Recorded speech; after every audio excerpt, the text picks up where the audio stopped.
Գիտեք, որ քրեակատարողական հիմնարկներում այս տարի գրանցվել է մահվան 11 դեպք, միգուցե ավելին արդեն, որովհետև չգիտեմ, ամեն օր թվերը փոխվում են, որից 5 կամ 6 ինքնասպանություն է եղել։ Արդարադատության նախարարը լրագրողների հետ զրույցի ժամանակ ասում է, որ պետք է ստուգվի մարդկանց հոգեկան առողջությունը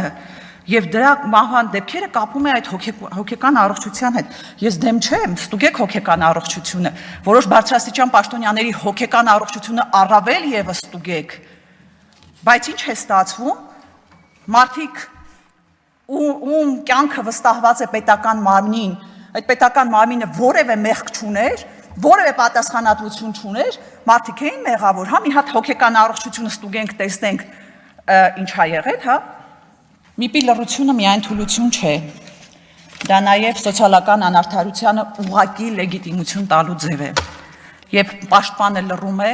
ոտնահարված մարդը դառնում է լքված։ Տիկին Մինասյան, դատելով ձեր հայտարարություններից, ձեր գործունեությունից, հաղորդումից, դուք շատ լավ հասկացել եք, թե որն է մարդու իրավունքների պաշտպանի պաշտոնը, սակայն որն է առաքելությունը,